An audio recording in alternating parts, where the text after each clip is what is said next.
looks like witches at black masses. Evil minds that plot destruction. Sorcerer of death's construction. In the fields, the bodies burning. As the war machine keeps turning.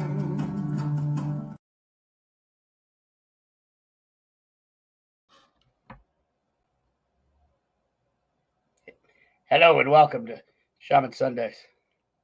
This is what happens to headphones when they're old and they fall apart. So now to the new headphones. Yeah!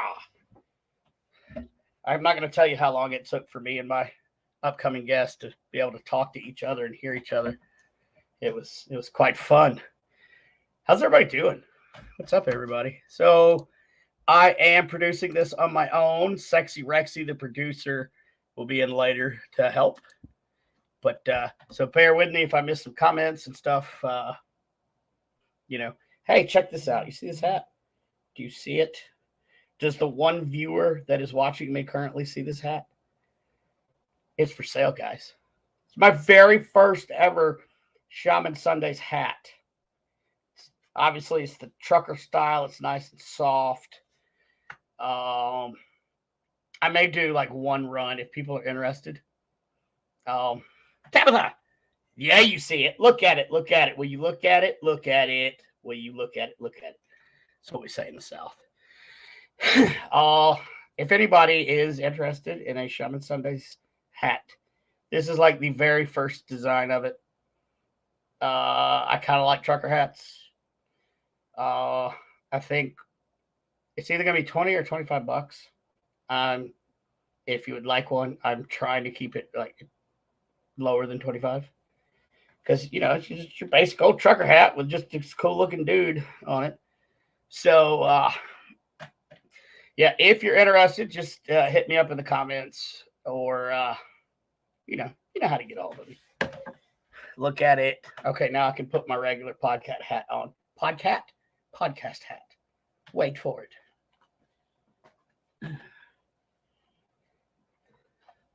There we go. Now I look like a Irish mafia gnome.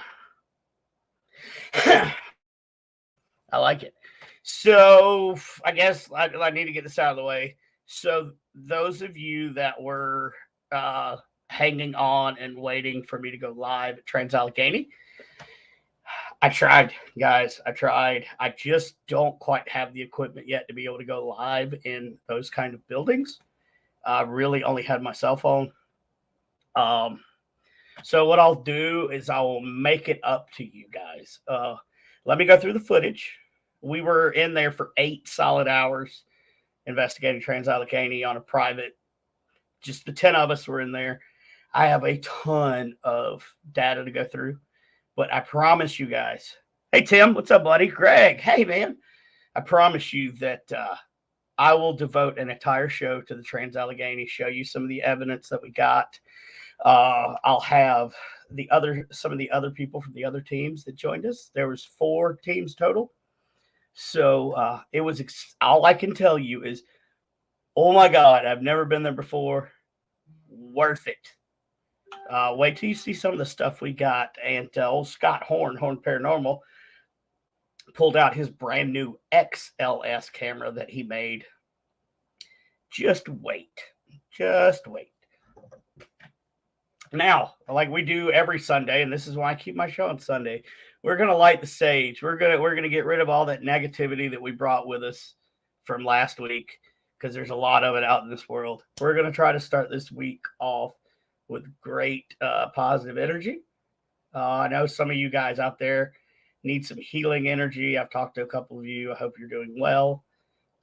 Seriously, I guess you already know it, but if you need me, call me.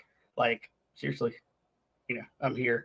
So this sage is going to go for great intentions, some healing, put some out for our guest because he's been a busy man. So some good energy to him. This is going to be a fun show, guys. I can't wait to to do this, but I just had to do a little house cleaning. Again, I 100% apologize. I know I did that little teaser live, and it went great, but in the lobotomy room, I had zero signal. In the criminally insane section, no signal. And I locked myself into one of the cells. Well, no, I was going to lock myself in one of the cells. That didn't work out. But anyway, again, so sorry that I just couldn't do it. I couldn't get it out there. I'm going to try to get some new podcasting equipment as money allows to see if maybe we can do some these live investigations at some of these larger locations. So that being said, what am I missing? What is not in my hand? Diet Mountain Dew. Hold on 1 second. Are you holding? I hope you're holding. Okay, now I got my Diet Mountain Dew. I'm ready to kick this thing off. So I know some of you have been asking for more cryptid stuff on this show, and I do listen. But before we get into that, since I am kind of running everything, which is cool with me, whatever, let me just catch up on some of these. Trudy, hi. That's a thank you for joining. I'm assuming you're joining for my special guest because I have not seen you in the comments. Or if you're a new viewer, welcome. Welcome to the Chet Show. Welcome to the Shaman Show. There's Becky. So listen, you guys asked for it. I'm going to give it to you. You wanted more cryptids? Well, man, I'm going to give you some more cryptids. This guy I met for the first time at the Haunting at the Mill Paracon. And I'm just going to be honest, fell in love with the dude. Like, super laid back, super fun.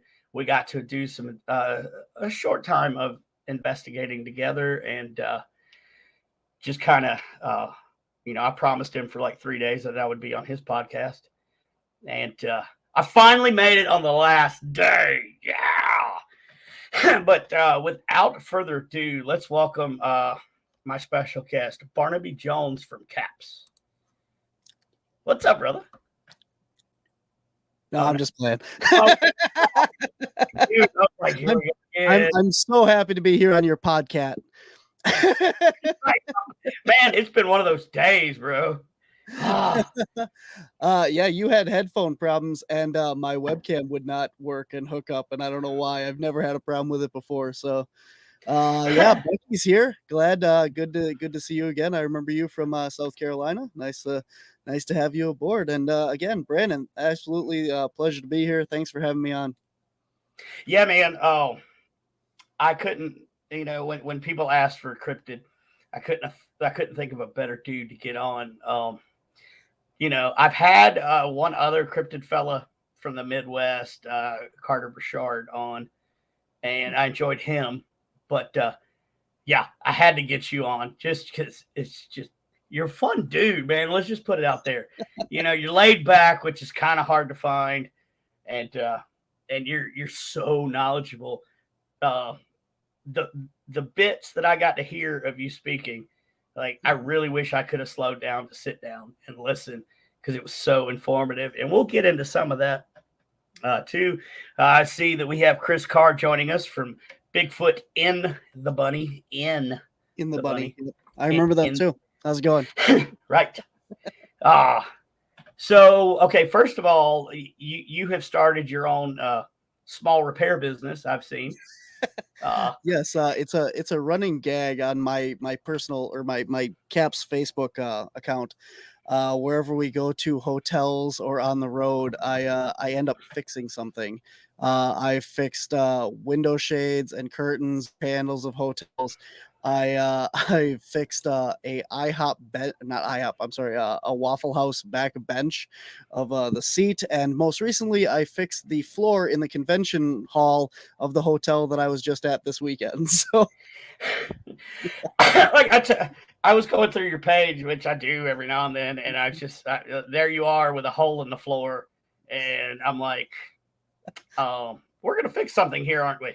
Yes. Yep. Yeah. So if you need like a handyman home repair, excuse me, not home, hotel and Waffle Hotel, House repair. Yeah. Oh, If you're at a convention with me and your hotel's broken, give me a call. I'll stop by your hotel room and fix it for you. yeah, he'll do it. There'll be a minimal charge, but he'll do it. Yes. Right, $200. Yeah. Something. Per blind. So, tell us, since we did mention this con that you literally probably just got home from a couple hours ago. Yeah. What was that? Where was that at, and how was it? Absolutely. My team helps run the Marinette, Menominee, Bigfoot, and Paranormal Convention, and that was just this past weekend. I literally got home from it this morning. Myself and Angela Zabel, who is a psychic medium up here in Wisconsin. Sorry, Marinette, Menominee, Wisconsin, and Upper Michigan, right on the border there. And we also had Chad Lewis, who is a folklore and like dare seeker kind of. So he goes around and researches all the folklore and legends and stuff of different areas. He's world traveled. And I had the privilege and the honor of spending the weekend with Christopher Noel from Vermont, who is a Sasquatch researcher and as well as interested in the paranormal and all kinds of stuff, and all around phenomenal guy. So I got to hang out with him. And then this coming weekend, I am going to be in Chicago, Illinois, at the Chicago Paranormal Convention run by Jack Chavez, and that's going to be another great event. Chad Lewis is going to be there again with me, and then Chris Fleming is going to be there in attendance because he's a Chicago native.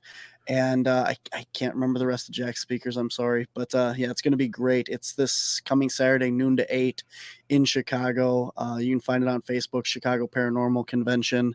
And if not there, wisconsincaps.com, public events.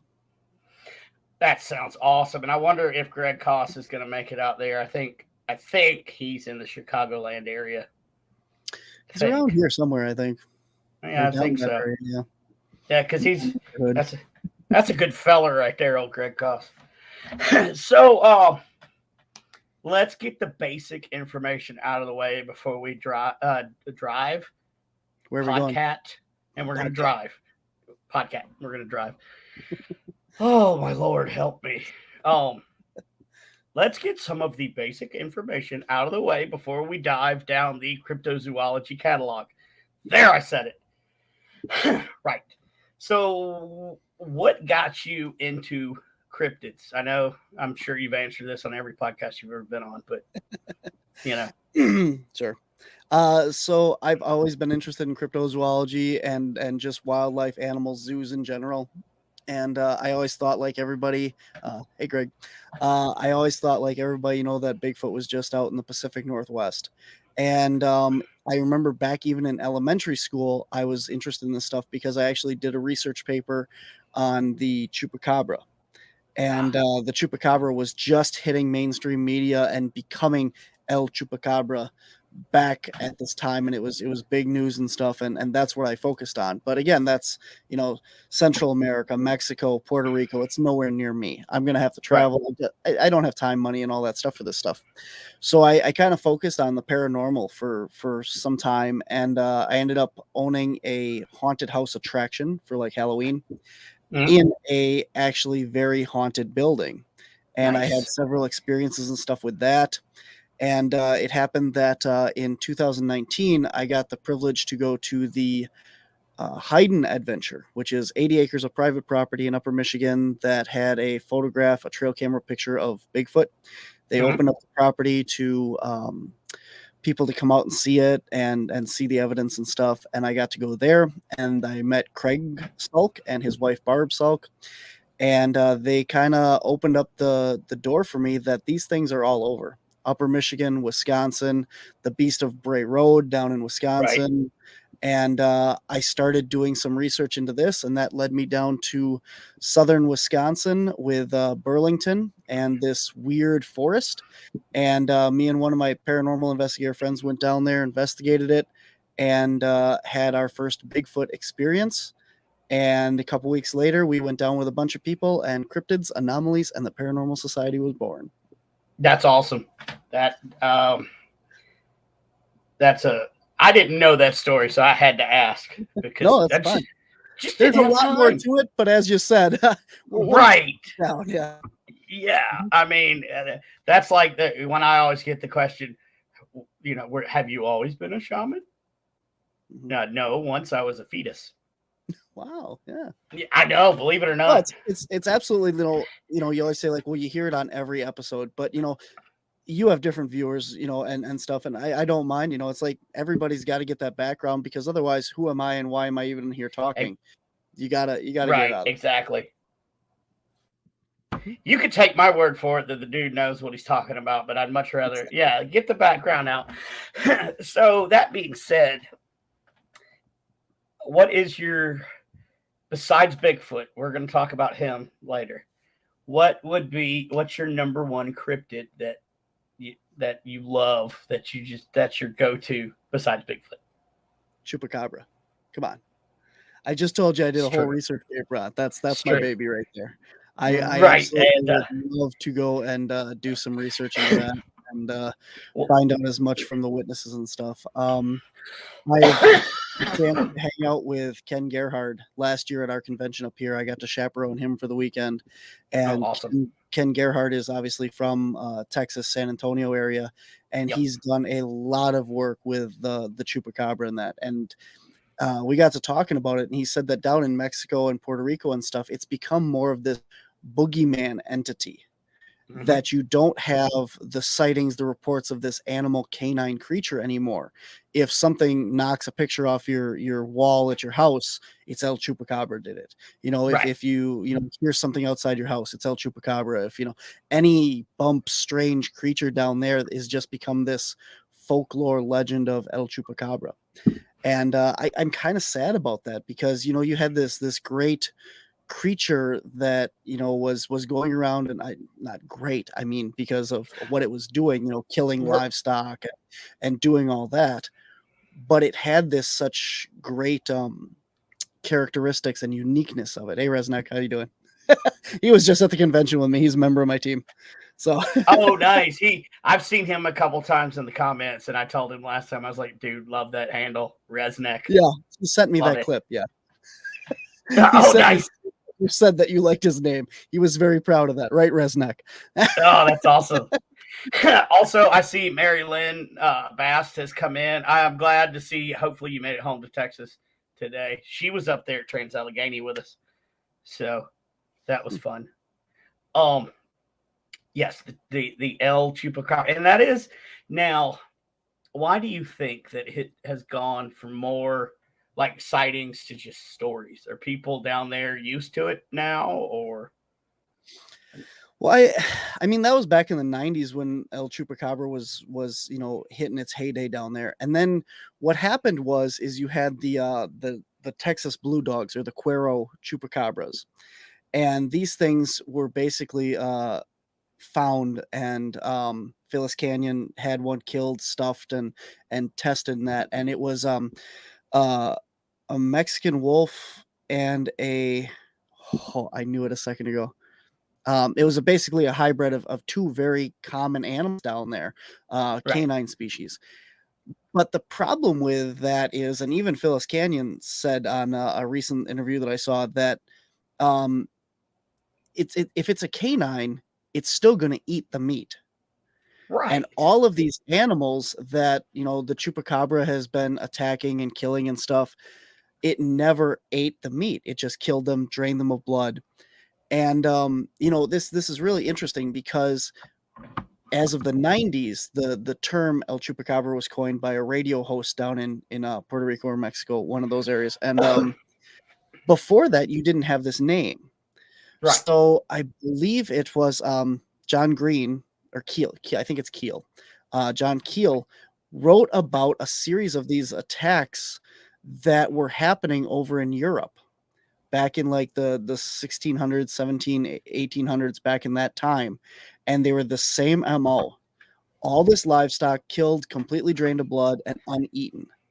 Right. And you have these attacks happening. And then like obviously you have Bigfoot all over the world. It's called by different names. Right. And you have these other cryptids that all fall under these same umbrellas of the same MO, the same description, the same stuff, but you're not putting them together because you're not calling them the same thing. So they just call these vampiric attacks, over there, because that's all they knew it as. Right. So you have all these different animals doing the same thing, but you don't get a solid picture of it until you look at what they're doing. Now, okay, since we're talking livestock and training in the blood, could we venture into the alien theory with this? Because a lot of the cattle mutilations, they were trained completely of blood. What's your thought? Is there a connection?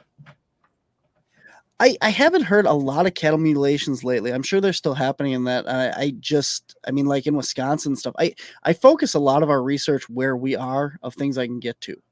Right. But I am familiar with a lot of that stuff as well. And from a lot of the ones that I've heard about and stuff, a lot of parts have also been taken with those mutilations. Right. Whether it be like the reproductive organs or some of the other internal organs and parts of them are removed as well, instead of just the blood. So I'm thinking that this is again something different. Hi Carol. And something different than just the same MO of the chupacabra, if that makes sense. And there was speculation that these things were either a genetic mutation, or not genetic experiment, Right. or like an alien pet that got left behind is what these were. And I find it also really interesting that as of late, down in Puerto Rico, where you had all these chupacabra sightings, it has now turned over, and there's a lot of farmers reporting gargoyles. Okay, I did not These know that. winged, stoned, like frog gargoyle-y creatures down there, sitting on top of houses, sitting in fields. And this is like, I want to say within the last like year or two that these started popping up.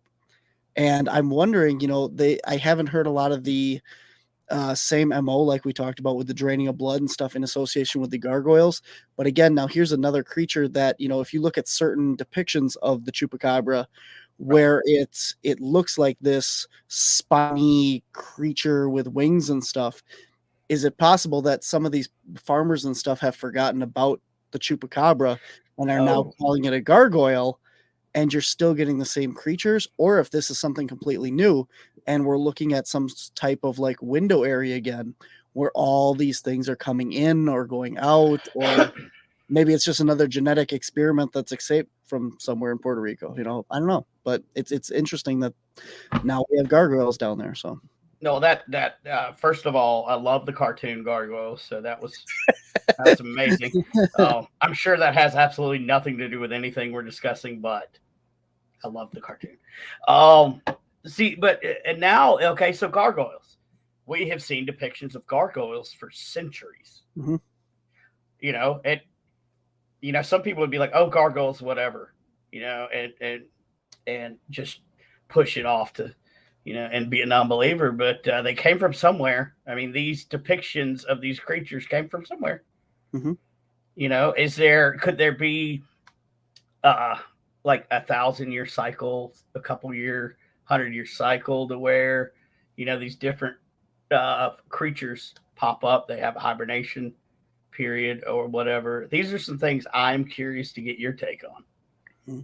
What if it's possible that, and as this cycle goes, we talk about, in the paranormal and stuff, you talk about portals opening, or thin layers in the veil and stuff. Well, as you're turning the earth is also moving through the universe. Correct. So is it possible that every 100 years or so, the earth spins into rotation in a certain place in the universe, where this mashes up with this other dimension or other planet or whatever, that this specific creature can come through and back and forth? So we see it for a short time and then you don't. I don't know. I mean, it's not a bad theory, but yeah, I mean, how is anybody going to know? But Absolutely, yeah. So, and now let's talk about cryptozoology as a whole. Mhm. It has not come into a mainstream science until like fairly recently in the span of time. Mhm. So, why do you think that more and more legitimate scientists, as I'm just going to put them, are accepting cryptozoology? Well, I met a guy and he kind of put it to me a different way, and he said that there's no such thing as cryptozoology. Cryptozoology is the study of unknown animals. That's what cryptozoology is. But if Right. you go back to science, back 100, 200 years ago, even not even 1930s, when we discovered the lowland gorilla and had Mhm. it actually brought to the forefront with a specimen, a live specimen, a pelt. A lot of the animals that and take for granted today in zoos, like the lowland gorilla, the gorillas in general, were mythological creatures up until as late as the 1930s and 1940s and stuff, because that that is cryptozoology. But back in the day, it was just zoology, because Right. this animal is not known to exist. People have seen it.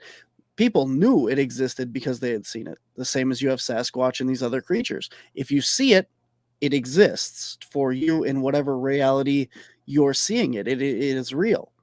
But until modern science can put it in a box, label it, and DNA test it and everything, it doesn't exist. And it just became easier for us to sweep that all under the this umbrella of cryptozoology, even though we are discovering new creatures every day. I just saw a Facebook post today about a weird creature on the side of a tree that they just discovered, brand new species, and there was a new species of something else that I can't remember, but exactly, yeah. Yeah. you And you that's my wife. She's super smart. Thank you, yep. baby. But I yeah, mean, yeah, and you're right. Like, look at let's look at creatures from the Amazon, for instance. Like, I think every what is it every day or every couple days they find something a new creature, or there is it was a volcanic hole. I can't remember like in news.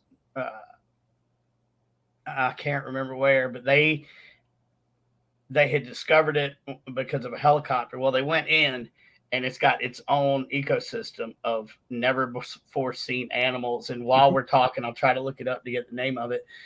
But, that didn't exist outside of this ecosystem. So, Mhm. I mean, why would people just say, "Oh, I don't believe that the hairy man or Sasquatch is real"? Well, has everybody that has seen him, are they crazy?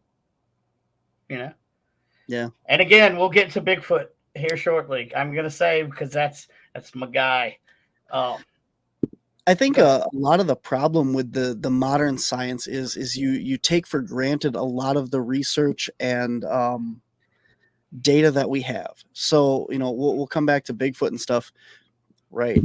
Yeah. Um, we'll take Bigfoot for granted for a little bit here and talk about the rest, like you said. But Yeah. Mothman, you have these people that have seen this flying creature, all over Point Pleasant, Chicagoland, and other Yep. places around the world, and science throws it under the bus and says no because you don't have a fossil record for that. And I agree. Right. But when you look at what a fossil is and how it's created, you don't get many modern fossils. All of these fossils that we're looking at were created, hundreds of millions of years ago under a certain very specific set of circumstances where an animal Right. died where a fossil could be created. Right. So we cannot have fossil records for, certain time periods, certain areas of the planet and stuff, that this just wasn't possible. So you're calling something impossible because it couldn't have happened to get that fossil to begin with. You know, we, Right. we don't have a record of it because we physically couldn't have a record of it, so therefore it never existed. But it just means that, and then you look at more modern stuff, where people talk about, well, where are the bones, where are the skeletons of these animals? If you ever watch, I know Monster Quest did a thing where they took a cow, they put it in a field, and they said, okay, let's put a time lapse camera out and see how long it takes to be gone. And it was within a couple days. The Right. the bugs came in, the birds came in, took all the meat, the bugs came in, stripped it down from there, and then the coyotes and the porcupines, raccoons came in, cleaned out all the bones. even deer eat bones for the calcium and the marrow and stuff in them. That's all nutrients and stuff that, nature does not let go to waste. So Right. any of these, modern fossils are going to be cleaned up in a matter of days, or a week at most. So you just don't have a record. Well, and what gets me is going back to the Mothman. Some of the explanations were parachute jumpers, Yep. or high elevation parachute men with the full mask. Yep. The gliders. Right, and so and stuff that, like, if you just sit for like a split second and think about it, that makes absolutely no sense. Well, what you got is you have a lot. Like, take for instance the Chicago Mothman sightings. We did a whole 2-part documentary on our YouTube, Wisconsin Caps on YouTube. We did a whole 2-part documentary on these things, and there are so many sightings of these creatures, but I would only say about 10% of that is actually unknown Mothman type creatures. You even have like some of them was like a dragon. One was like this giant like bug flying in the sky, and you have all these other things too. And Right. it could be parachuters, airplanes, misidentification, herons, giant birds. Yep. But you're still left with these certain instances, and it's a small percentage. I'll give you that based on the whole overall sightings. But you're still left with this small percentage of people who saw it up close. And the people that have seen it up close and watched it spread its wings and take off, there's nothing else that could be. Right. But, the Mothman really bothers me, especially like the Chicago stuff, because I have yet to hear or read a report of it eating or drinking or any natural stuff that you would want to see from these creatures. Right. And we go over that in depth in the episode as well. We go out, and there's, for people that aren't really familiar with Chicago, you think big city and stuff. There is a huge swatch of forest between downtown Chicago and O'Hare Airport where a lot of these things are seen. It's about 5 miles long or so, and it's about 2 or 3 city blocks wide. It's not that wide, but it's long. And this is some dense woods. There's trails and stuff through parts of it, but you could have almost anything living in there. But when you don't have the reports of these things eating or, nesting or reproducing or any of that stuff that you've seen with, the Bigfoot, the Dogman, the other cryptids where, Right. even Chupacabra where it's eating, you don't have that natural biological aspect to these creatures that, people toss these out of being cryptids and more into the supernatural realm or extra dimensional or whatnot. Yeah. So Yeah. But I don't know. It's just fascinating. Like, yeah, you mentioned gargoyles, and it got me thinking, which is, danger. kind of scary. Yeah, very dangerous.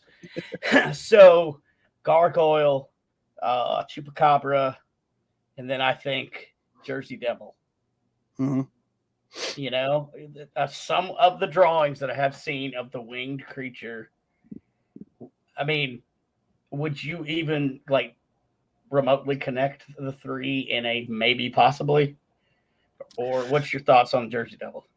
Right. Maybe possibly, sure.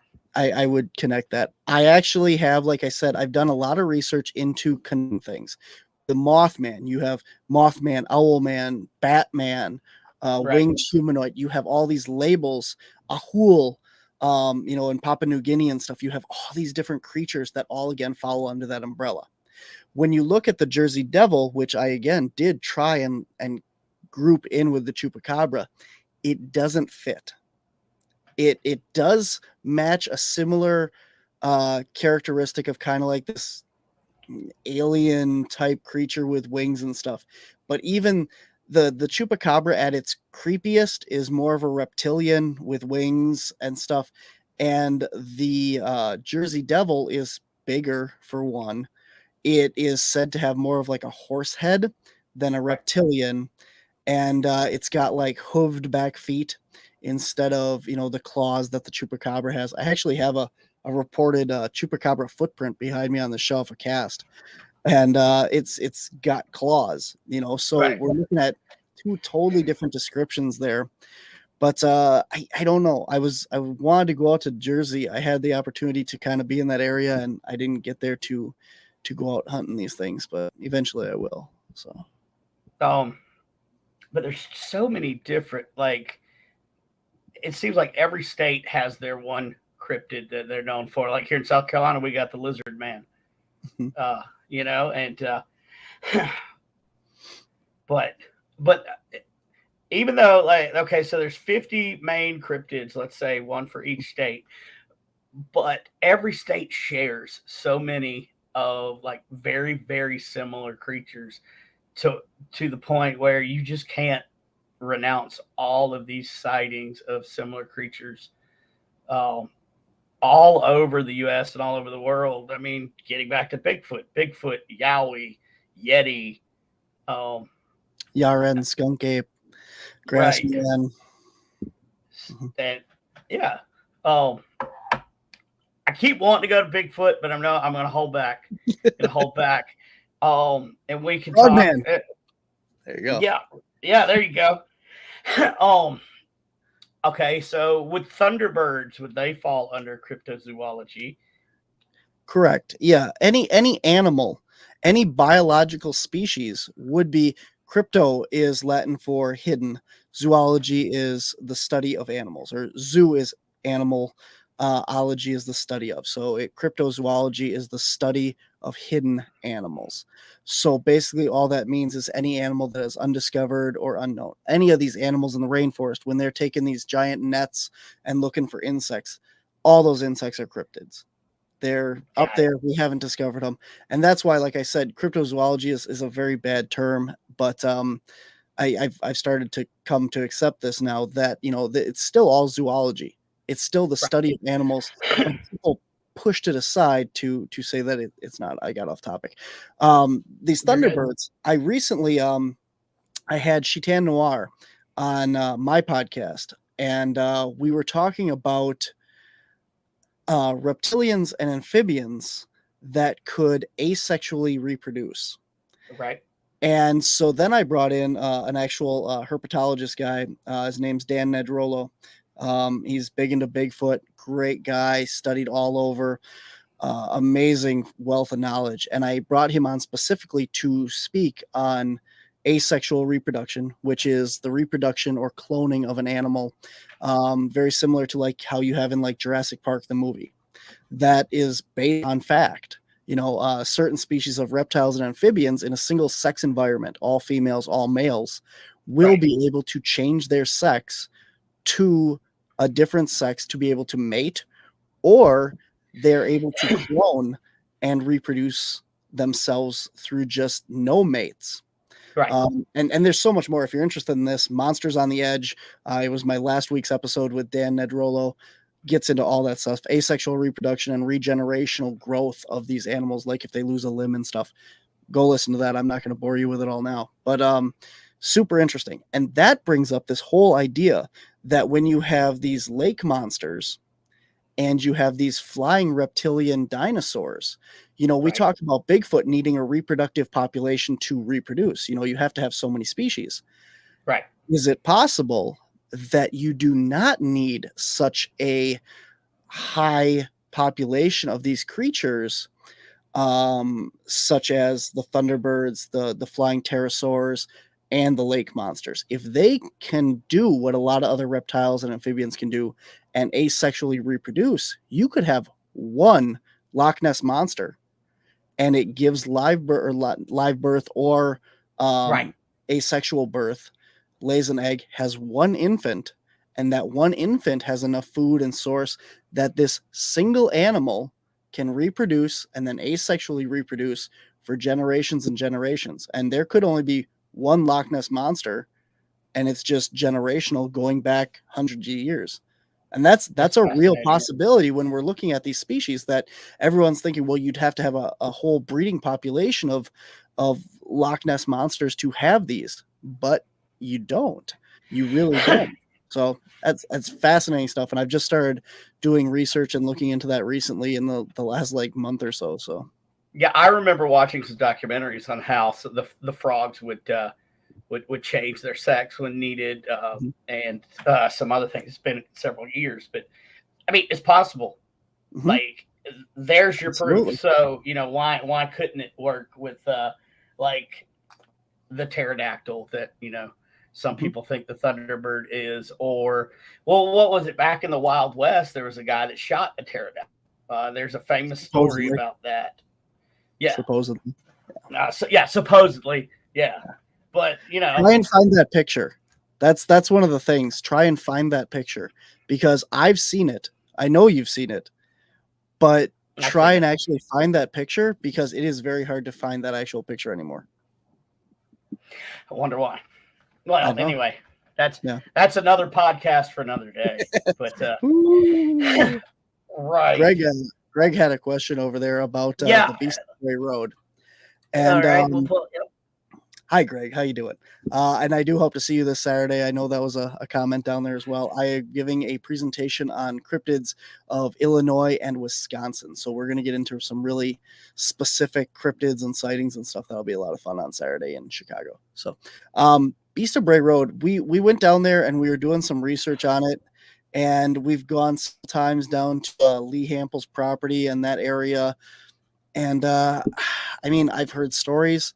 We've had a lot of weird experiences on Lee Hample's property, which kind of backs up to Bray Road. Anybody that's familiar with the Bray Road stuff and that should know Lee Hample.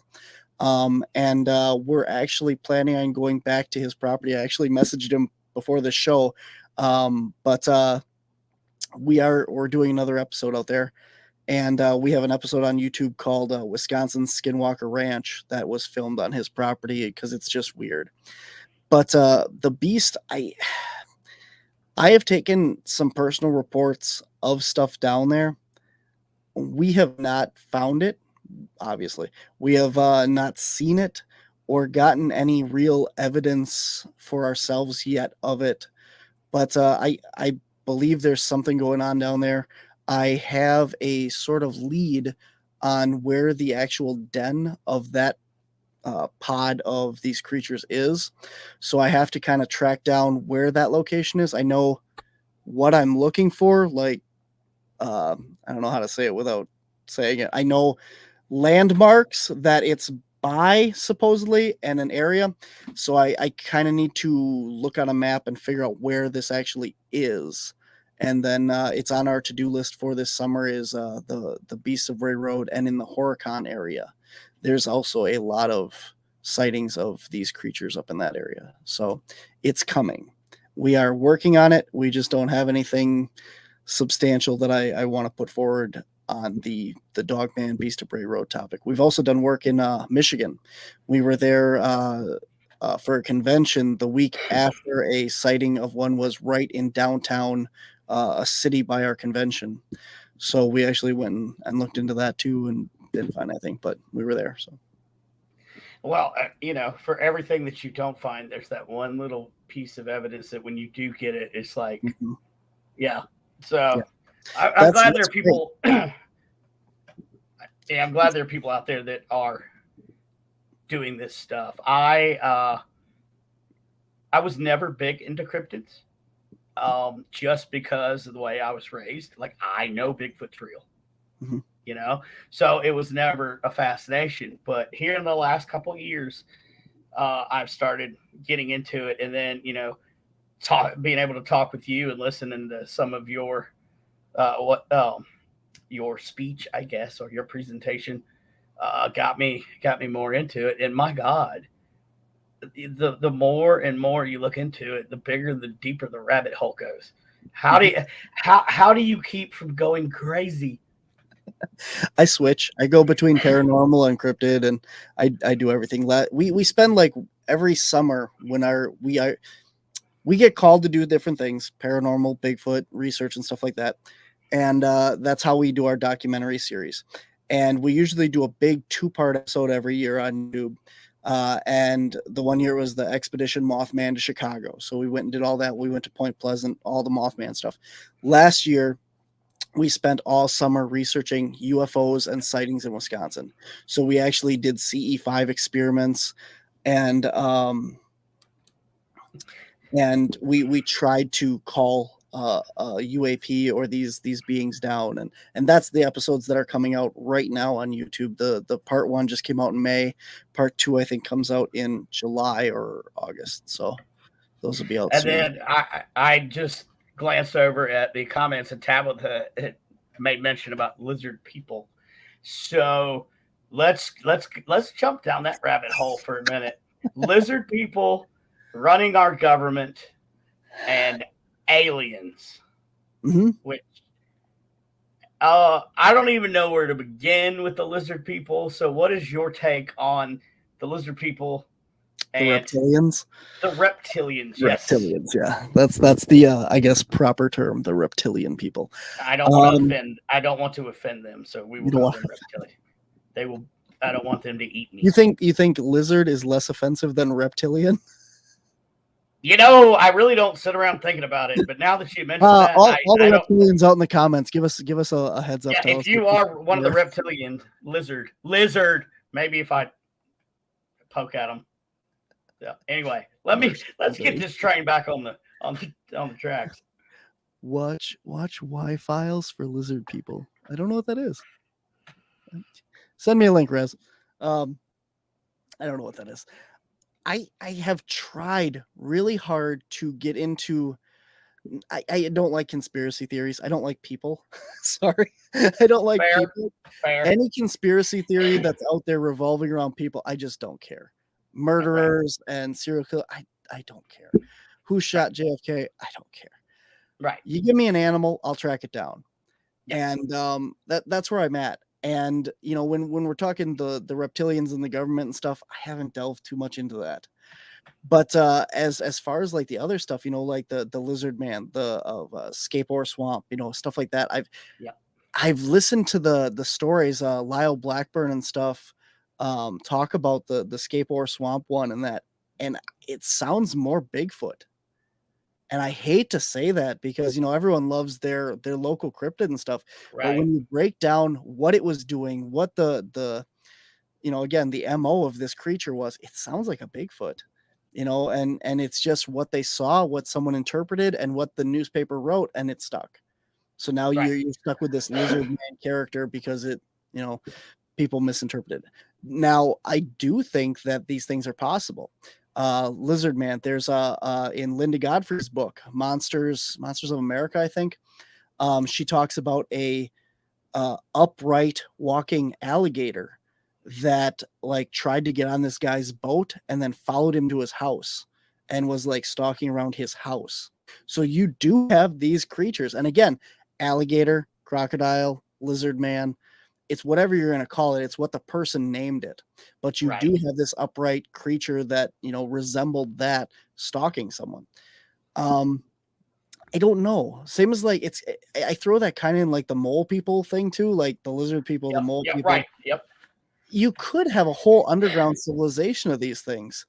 And, you know, and why don't we see them? Well, because if you look at moles and other underground creatures, sometimes they're blind.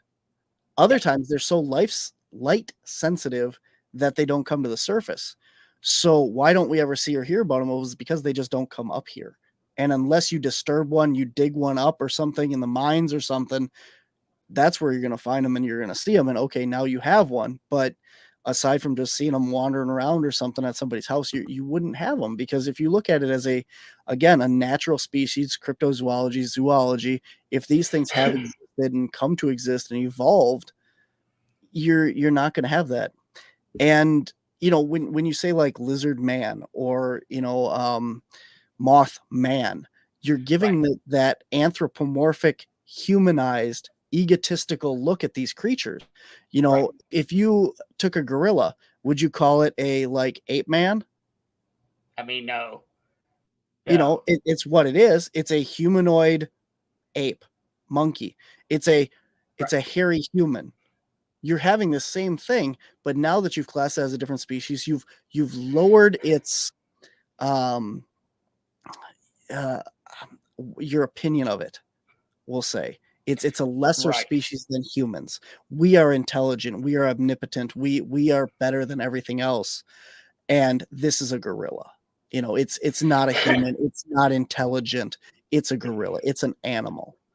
And, Right. you know, but we're putting this anthropomorphic title on the lizard man, the mothman, because we're associating it. We see these characteristics of ourselves and we want to put that into it because we don't have the name for these things, you know?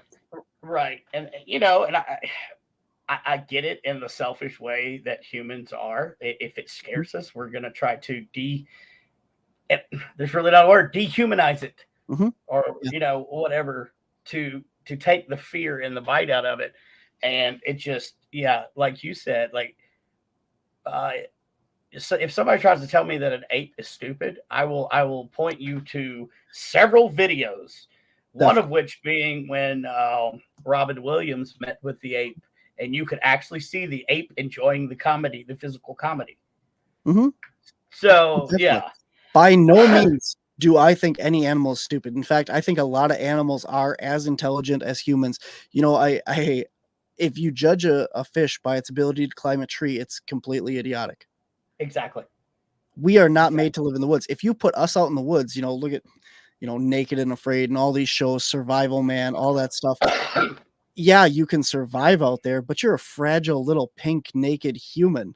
You Right, know, you're not made to live in the woods. You're not made to live underwater. These animals are, and they are a lot smarter at what they do. You know, can you reprogram an entire website? not me. No, Yeah. So that no, makes you stupid. You know, exactly. if you're a digital programmer, now you're stupid. I'm stupid. I don't know how to do all that. But it's the same thing. If you look at a gorilla and you say, "Hey, gorilla, turn on a TV," oh, you're stupid. Right, It's the same thing. You're trying to put these things on these animals that they're way smarter than we are about finding, you know, smelling water, seeing at night, remembering food sources, surviving out in the wild, and we could never do that. You know, exactly. you can't. But you get what I'm saying. Like Yeah, it's a but completely different thing. right, and you know, people take forget about. Okay, okay, a gorilla turn on the TV. Well, of course they're not. But if you teach a gorilla how to turn on the Correct. TV, he will turn on the TV. Mhm. Oh, Absolutely. and he will remember Octopuses, generational elephants, feeding. Yeah, everything. uh, You can I teach all mean, those. They're very smart animals. yeah. I look at my service dog that I have a service animal for PTSD as German Shepherd, and he wasn't born a service dog. I Mhm, taught him, or we taught him how to do all these things, and now he does more things than I do. mhm. So you know, it's just it's people being ignorant or wanting to stay ignorant and thinking that we are top of the food chain. Which, and we're coming up to. I usually take a little 5 minute break so both of we can get something to drink. But I definitely, when we come back, if you can stick around for the next Absolutely. hour or 30 Sure, minutes man. or I got whatever you. you got, Mhm. I want to cover what is happening in the news right now with the whistleblower talking about we have alien spacecraft. And I want to touch on that, and I want to touch on what you think, if you know anything about it, is going to happen June 12th with the huge disclosure that's supposed to happen with a huge press pool. I want to get into that. And then, yes, Ricky, we're going to talk about Bigfoot because you got to save the best for last. Well, in my opinion, the best for last. Oh, so This was first. We already talked about chupacabra. What else do you want to talk about? I mean, really, that was it. Okay, good night, everybody. Good night. Thanks for coming. Yeah, tip your waitresses. We'll be here all week. So we will be back in approximately 5 minutes, and I'll probably leave you with some of this really crappy music that I promise that I'll fix one day. So I'm gonna take Barnaby down. Go get you something to drink there, Barnaby. Relax. Get a cigar. Go fix something. Yeah. Yes, get a cigar. Okay. All right, guys, if you will, please bear with us. I'm gonna tell you what kind of crappy music we're gonna play if I can find where the music is. Thank you guys for bearing with me as I'm running this. Old Rex needed the day off. We fed the ducks before, right?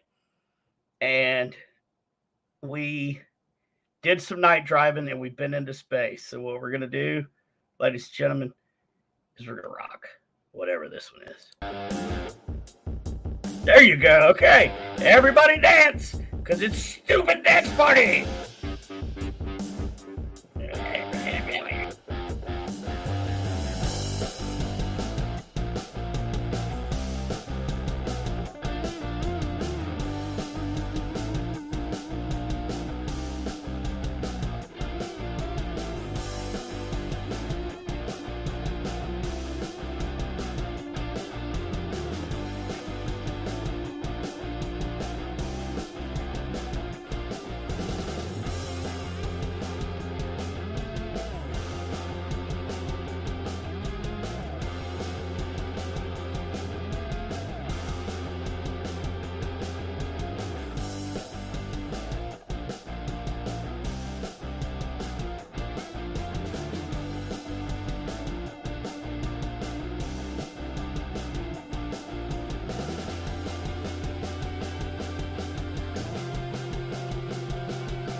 Hello, everybody, and welcome back to the second hour of Shaman Sundays.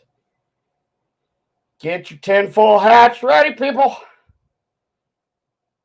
We're talking about the aliens. Oh, they're not going to get through me. Let's bring back. Let's, wait a minute. Don't fall over. Don't fall down. Let's bring back Barnaby Jones. I saw your hat and I was gonna go try and find something to play with, but you called me back too quick. Oh, sorry, buddy. I got aliens. I was gonna go grab something, but we're good. All right, we're good. Let's go. All right, I'm just making sure that they can't. The reptilians ain't getting me. You know, as I gotta point out that the tinfoil hat is a terrible way to protect your brain from aliens because. Do you remember, for those old enough, when you used to have rabbit ears on your TV and you put tinfoil on them? Exactly. What it did is it amplified that signal. So all you're doing is amplifying the signal of the aliens into your own brain. So it's not really protecting you. It's doing the complete opposite. So just keep that in mind. I agree. And what's even worse is that tinfoil hat is left over from my last show. Oh, Attaboy. Yeah. There you go. See? It is a peppermint stick. Yeah. Oh, yeah, well, it's a cigar. It's the closest thing I can find to a cigar near me. I get it. I like it. I like that. Dude, I'm gonna tell you. I told my wife when I went downstairs. I was like, I am thoroughly enjoying this one. This is fun, man. It's a good show. Good show, man. So, I guess I can start off by saying I have a contact, and I don't know how deep you've gone, but this individual flies a white airplane with a red stripe out of Vegas. Let's just say that. And if you don't know, all you have to do is Google white plane with a red stripe, and you'll figure it out. So you and I know what that means, and we know where these planes go. 2019, 2020, during the sickness, the U.S. releases 18,000 hours of footage of unidentified spacecraft or aerial phenomenon. Okay, nobody bats an eye. Mm-hmm. Now, within a week, we've had a whistleblower with some pretty high three-letter organizations that aren't really well known that has come out and said, we have alien spacecraft. We just got another one that went down and got it. And there's some video out there if you want to watch it. Somebody got the crash. Well, what looks like a shooting star, but I mean, leave that up to you. You can find it out there. And so now we've got this whistleblower. And now tomorrow, we've got this huge declassification of some type of information by a doctor. Huge press pool, right? Thoughts? What are we doing here? What's happening? Okay, so I got to be honest. This past week, I have been following this whole thing since 2020 of the Pentagon hearings and the releasing of data and all the hearings. I've listened to the last public hearing, what they released publicly. I follow That UFO podcast. He has a lot of very good guests on there and talks about this stuff. I try and stay well informed. As I said, I did a lot of research for UFOs last year for our documentary. I did not know what you were talking about because I've been super busy this week. Right. And I had this convention stuff. So while we were on break, I was actually reading up on this stuff. I still don't know about the hearing you're talking about tomorrow. I couldn't find anything about that online, but I did find the whistleblower that you're talking about. Rash, yes. Or something his name is? Yeah. Yes. Okay. So I read up on that real quick here. And what I find really funny is he's talking about the fact that they have these down crafts that are from non-terrestrial origin, whatever they're extraterrestrial in origin stuff or interdimensional, we'll say. Right. They can't really say that, So but back in 2020, I believe, around July of 2020, I think, the Pentagon actually released a document that said we have the wreckage of extraterrestrial vehicles. Right. From the Pentagon. Correct. It was officially on their website because I went and I looked it up and I printed it. It's in a pile of stuff over there. I can find it. No. I've seen it. Yeah, from the Pentagon. According to the articles that I read, the Pentagon says, nope, we don't know nothing about that. And it's like, but in 2020, you released this. This was from the Pentagon, official documents saying we have downcraft from extraterrestrial, unknown, off-world origins, unmade. Yeah. And I thought it was really interesting at the time because they said off-worldly vehicles. Thank you. Yep, that's it. And they never said we have the pilots. We have what was operating them. It's like, well, if you have the vehicle, something got it here. Now it could be a drone or something of that nature, but they never say that. And I thought that was really interesting. And now we have this new guy, like you said, pointed out, and he's coming forward saying, well, at these congressional hearings and stuff, nobody's talking about this. And I work there. I was part of this team or whatever that, was privy to this information. Screw you. I'm going to talk about it because for those also that don't know, the congressional hearings filed made it legal, basically, passed a law that anyone that comes forward and blows the whistle and talks about this stuff cannot be reprimanded because of it. You know, whether it's true, lie, or otherwise, anybody in the Navy, the military, any of those, the Pentagon, anything can come forward and talk about what they've seen without being, court-martialed or something for it. And that is huge. So it's allowing these people to come forward and talk about what they're doing. Here's where I stand on all of this. Oh, and real quick, it is June 12th. Dr. Green is doing says groundbreaking National Press Club event. Is he from NASA? I saw an article about NASA was going to have a public event. I'm looking, and as you press conference club event disclosure 2.0. Monday, June 2nd, between 2 and 3:30 Eastern.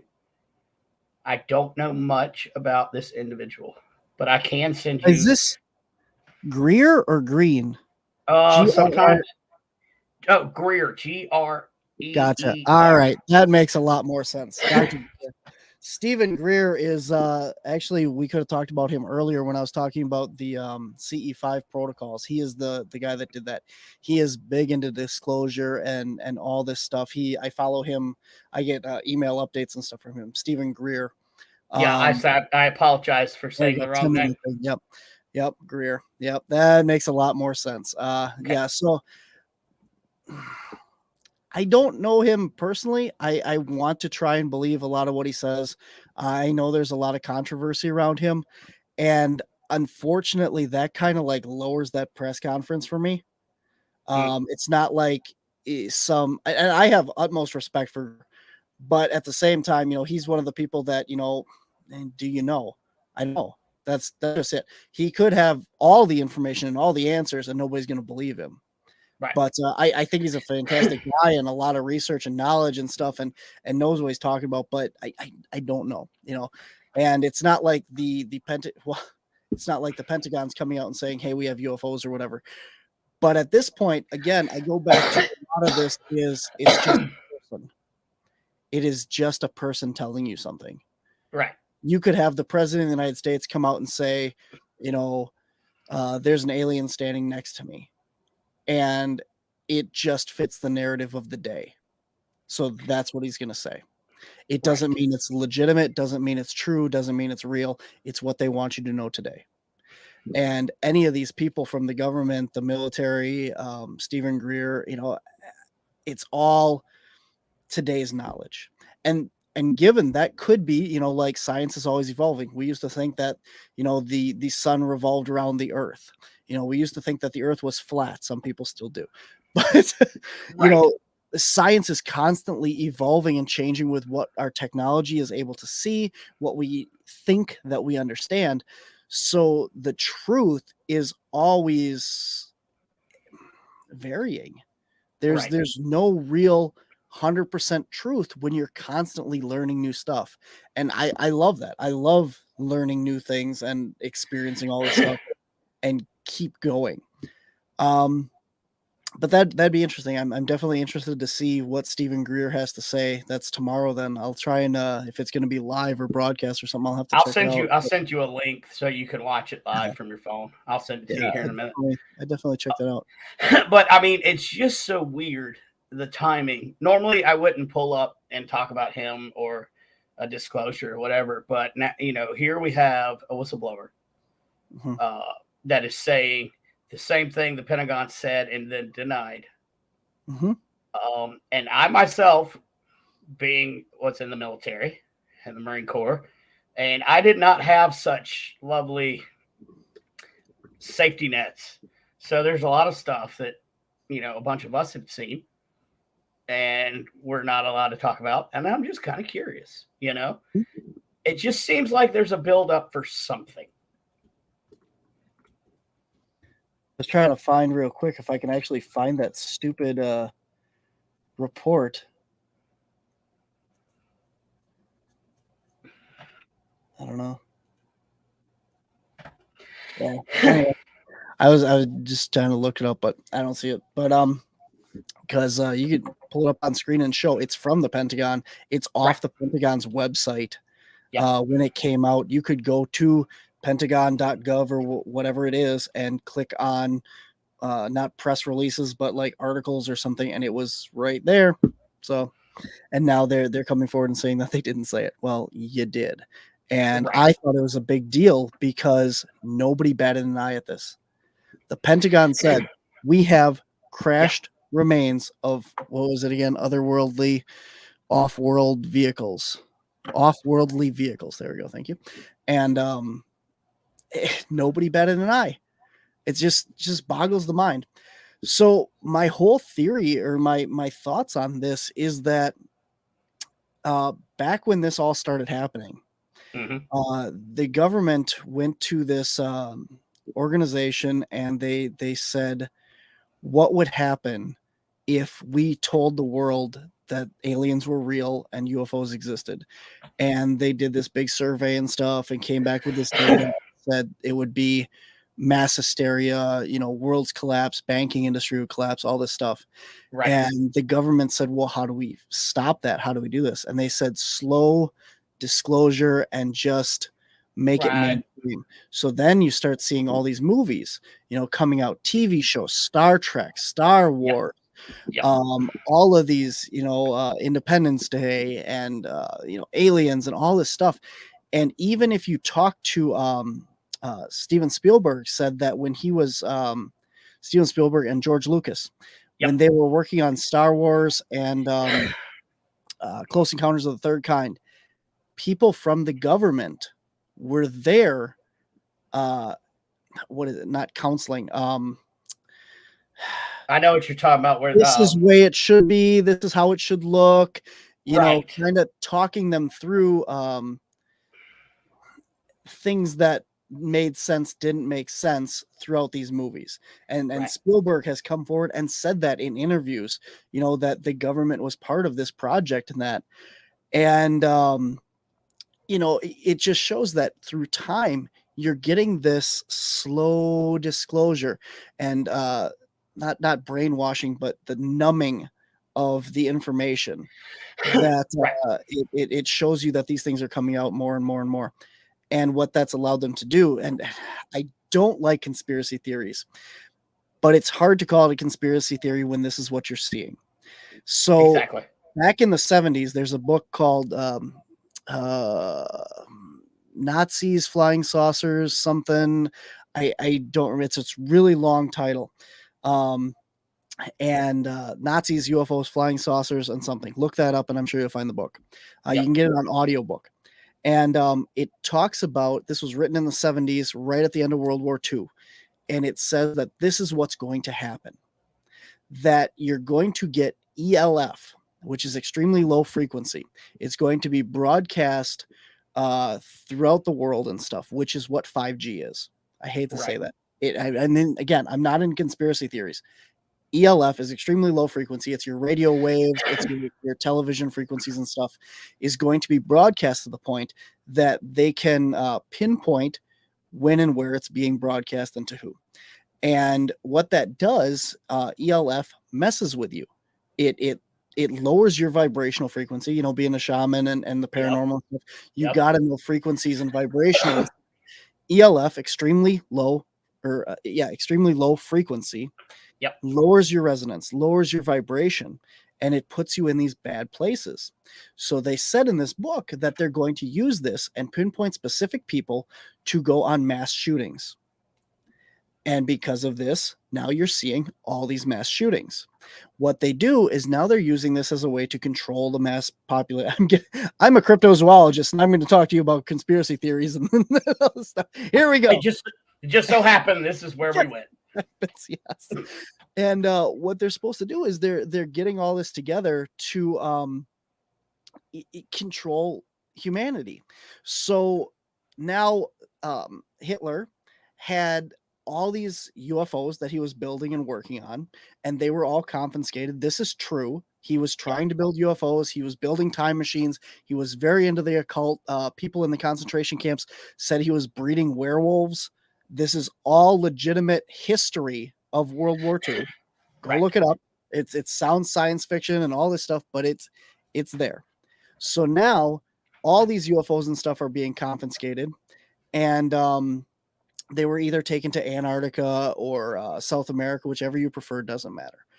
Right. But the point is that there's a lot of good comments over there, by the way. But what the point is they're going to use this fake UFO invasion to scare the population of the world into coming together under this one umbrella, this one world order, new world order.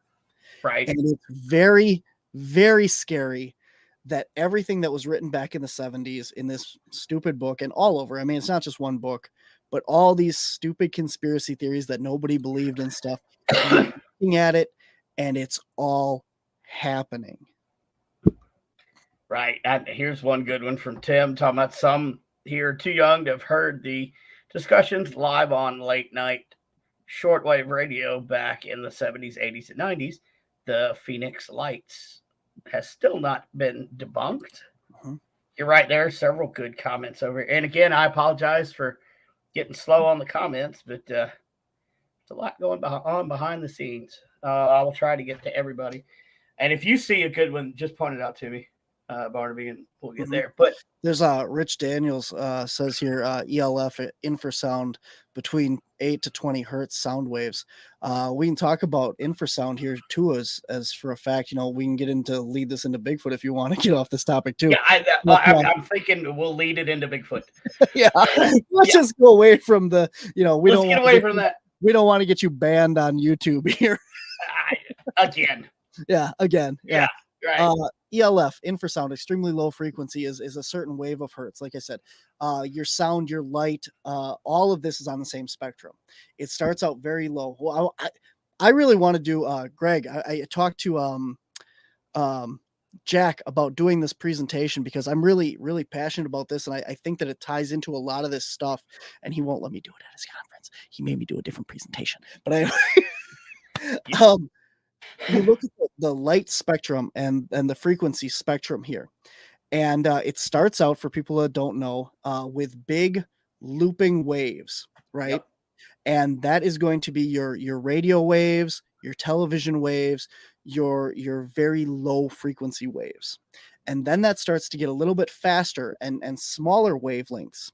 And what that becomes is your visual light spectrum. So that's what we see. Red or it starts out infrared, which is below our visual spectrum. That's how we see in the night vision. It's a lot of how like some of the paranormal shows shoot in the pitch black and stuff like that. So that's your infrared light. It's all around us. We can't see it. And then you go red, orange, yellow, green, blue, indigo, violet is the visual light spectrum, what we see. Then you go to ultraviolet, which is just above there. We can kind of see it, but not completely. And then above that, you get into your gamma rays, radiation, and that stuff, X-rays. So as you get farther along the spectrum, your waves get tighter, smaller, and faster, and they vibrate higher. Your higher vibrations, your higher hertz. And that is what allows us to see things like the X-rays, your radioactiveness in that. Now, why is this all important? This is really cool.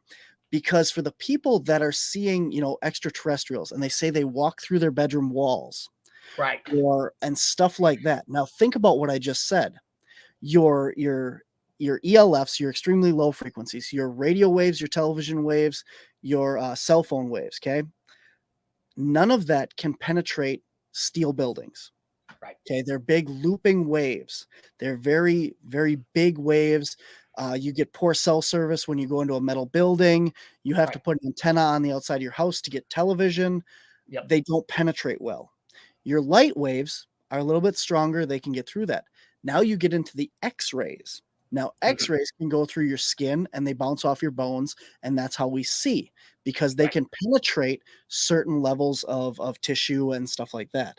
Then you get into the microwaves, the gamma rays, and your radioactive stuff, and that can penetrate a lot more stuff. That's why it's so dangerous, because it literally deteriorates your body when you get into those higher levels.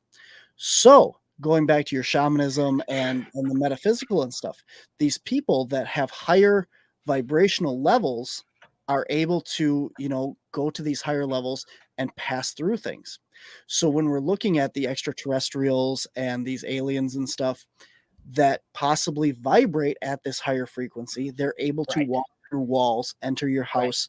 How their spaceship able to travel through water and other mediums without splashing, without leaving these different physical things that we're used to, is because they're vibrating at this higher level, which also could be why they're able to pass through different dimensions or whatnot. This also comes into play with people who have had encounters with extraterrestrials in a physical sense, where they've landed and seen them. You have this radioactive burn marks or radioactive injuries. The Pentagon has also released reports of pregnancies and radioactive injuries with the UFOs, the UAP encounters. So is it possible that these things are vibrating at those higher frequency levels and leaving this radioactive stuff? And this is all connected. I'm done. Thank you. No, I know, I like it. And for those of you who don't know what infrasound is, I totally missed that. Yeah, getting back to infrasound, but I like to put it like this though. I call it the scary movie spectrum. Infrasound for years has been put into scary movies to give you that feeling of anxiety. So everybody who has gone to the theater to see a scary movie, or they used it really big in Jurassic Park, you have felt infrasound. And I wasn't going to interrupt you, because the way that you were explaining the phases was amazing. And it's called phasing, especially if you watch anything flash related on TV or anything. They tell him to vibrate to a certain frequency. Of course, this is television and it's all fake, right? Yeah. But I mean, and it makes perfect sense because yes, if they're going to phase in and out through a wall, the aliens, well, they're going to be down there in that radioactive spectrum, and I think a lot of it is in unintentional burns by these entities, shall we say, because they just didn't know any better. Like, this is what they do. And so the sound spectrum and light spectrum and all that it plays a huge role. Also, why is a Bigfoot photo always blurry? Could be phasing. Yeah. Yeah. Mhm. And I this is do how want we to. lead to Bigfoot. Yeah, I do. I will get right to Bigfoot with this. I want to go back and touch more on the infrasound and infrasound in Bigfoot relation. Yep. So infrasound is used by a lot of animals. Tigers Yep. and elephants, we know for sure, use infrasound. And what it is this, again, very low vibrational sound, and it carries for miles. And that's why we use it for transmitting cell signals and other stuff. Um, huh. You know what, Ricky? It's funny you said that because I've got something coming up that I'm going to ask. We'll get back to that. So, but right, so these animals use it for long distance communication, and a lot of people feel that Sasquatch is using this as well, because what it does is tigers use it, elephants use it for communication, like where we Right. are, stuff like that. Tigers use it to incapacitate their prey. It is Right. very low. It penetrates your body. A lot of people feel when they get growled at by Sasquatch and stuff that their whole body just feels it. That's Yep. the infrasound, or potentially what this infrasound is. It's a debilitating frequency that their prey, like you said, is used in horror movies and stuff. It lowers your vibration so that Yep. you have that fear, that panic. Because as you know, with energy and stuff, the higher your vibration, the happier, the more energetic Right. you are. The lower the vibration, you start feeling that panic, depression, anxiety, all that stuff.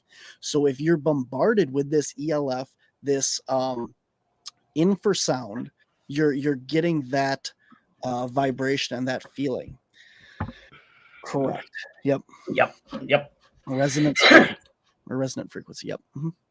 But again, like they said, a lot of people believe that Bigfoot is able to do this, and I'm not aware of any other great ape, gorillas, orangutans, mandrills, that are able to produce infrasound. And I have talked to some keepers at zoos regarding with elephants. I've actually gone to zoos. I have not ELF, an infrasound detector on my phone, Right. and it is able to detect infrasound.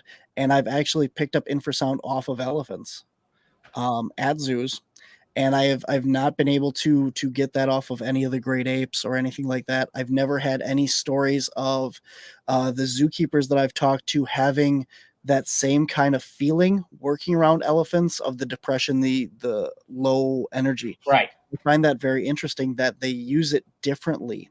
Whereas like the tigers, you do hear the stories of keepers feeling unease when they walk past, and they just get that rumbling growl that these tigers put out. It's super interesting stuff when you get into all this. So, excuse me. So Ricky brought up the whole being in the military Bigfoot thing, and that leads me into a question that I was going to ask you and see if you've heard this story. And this story goes that the United States Air Force has been in contact with the Bigfoot for 20 plus years. No, I guess it would be more now, like 40, 50 years.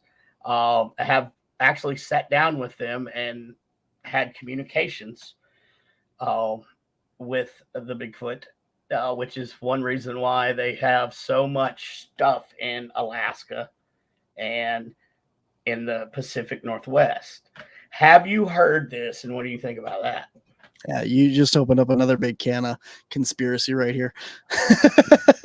It kind of, and unfortunately, it sort of goes hand in hand. Yeah. Yeah, we're merging between Bigfoot and conspiracy and back and forth here. That's good. Just walking that line. Yep. Okay, so a person at a convention came up to me and he told me, he said, I find it very hard to believe that we can locate one man in a cave in the Middle East in order to send troops in to get him, and we cannot find Bigfoot. And I thought, that's a very good point.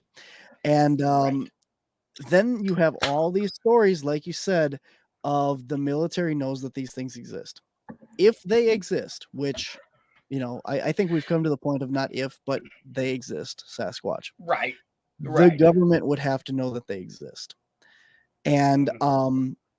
I guarantee you that there has been situations where something happened and they had to go in and clean it up quietly and get rid of these things. Yeah, Mount St. Helens eruption. I was going to Rich ask you about. Daniels is getting on there right there. Thank you so much, man. Yep. Thanks for listening to, man. Good guy. Yes. Escorting them. Yeah, right after Mount St. Helens erupted, there was supposedly like a pile of bodies that certain people that were out there volunteering and helping saw. There's a story of a guy riding in a Jeep out to a cave with a Bigfoot creature in the Jeep with them to go and check on other creatures in the area, that these caves, if they were okay or not. Is And this true? there's the story from the firefighters Yep. that a family of the Sasquatch were actually coming to them for help. Mm-hmm. I Yep. mean, there's way too many, you know, things. Stories are stories. You know, that's Yeah. I hate to say it. I've heard them all. I've never heard a firsthand account. I've heard the stories. I don't know Yep. where these stories came from. I don't know that information, so it's a story. But here's what I always tell people is these things are out there, and if they're out there, it's going to be a big deal. That, you know, if the government knows about this, why aren't they telling us? Well, there's three main reasons why I'm not going to tell you this. Number one, you have David Paulides' work, Missing 411.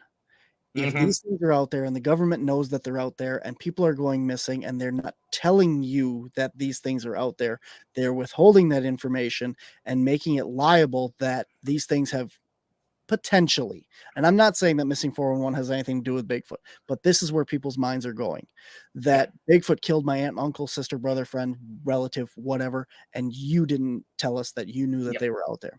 And Huge. the LBL, it would be a prime example of that. The Land Between the Lakes. If you guys don't know about the LBL, check it out because So now you have all these national parks that are going to be losing revenue because people are going to be afraid to go out there.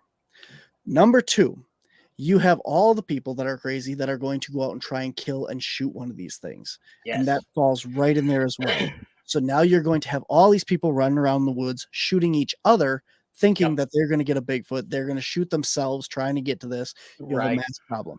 And we're not even talking about the money factor of this, that anytime that a endangered species, we'll call them, or an indigenous people is found, you now lose logging rights, you lose Right. industrial, your oil lines, your pipelines, all these industries are going to be affected by the discovery and disclosure of these creatures coming out. Correct.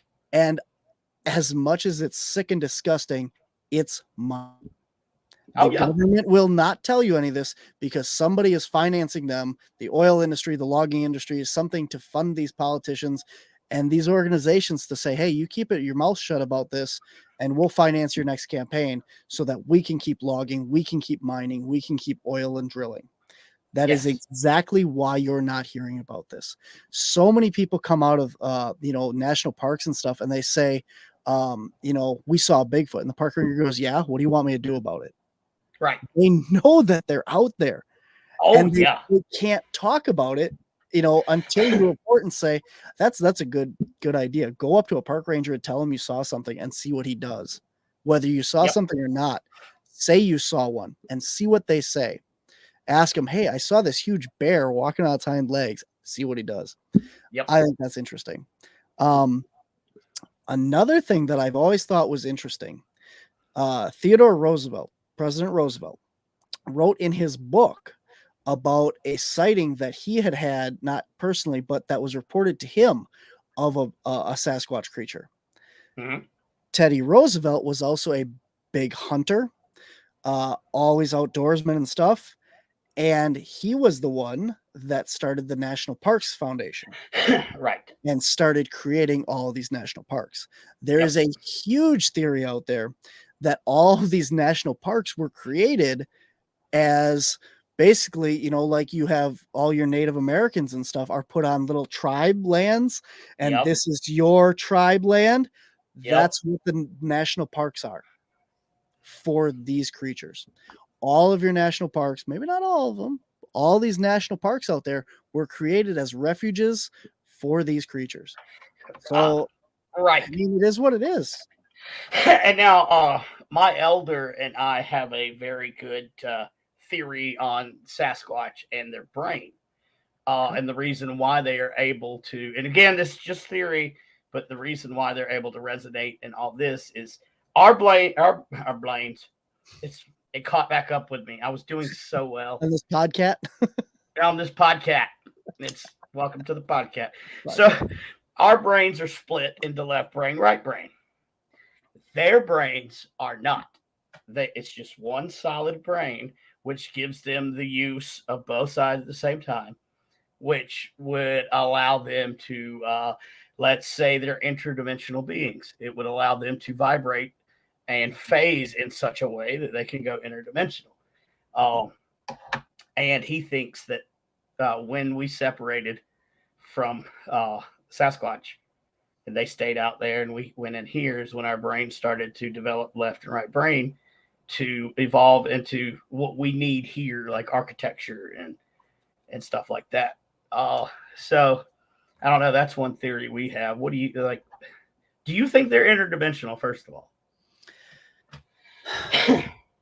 Okay, so I always answer this the same way: is I base my what they are on my personal experience, not theories, okay. Nothing else.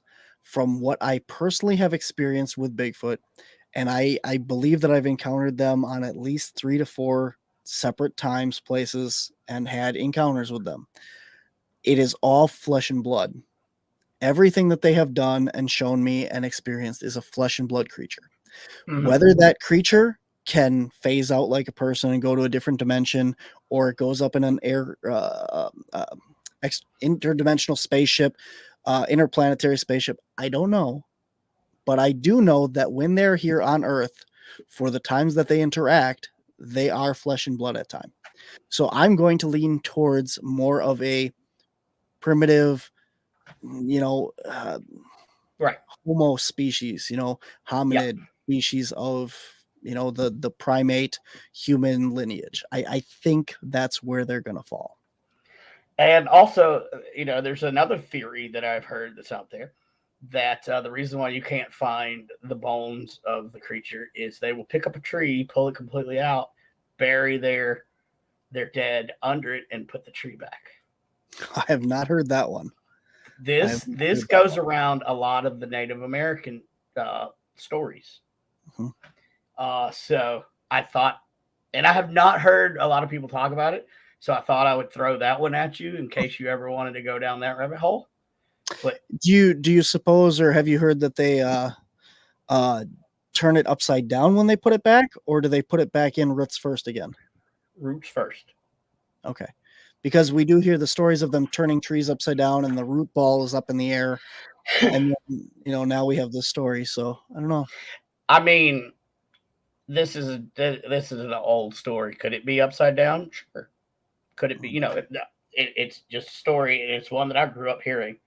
And also that. So the what do you call them when they make like their designs in the structures? Woods? Tree structures. Okay. Well, that was anticlimactic. I'm sorry. I mean, that's okay. I was thinking it's going to be something really cool. Structure. They made a structure. Got it. I've heard some people theorize, and I kind of subscribe to it, that it's not marking their territory; it's marking a portal. Mm-hmm. Correct. I've heard that as well. Have you heard that? Mm-hmm. Okay. I've looked into that again back at the Hayden Adventure. We've done a lot of research up there.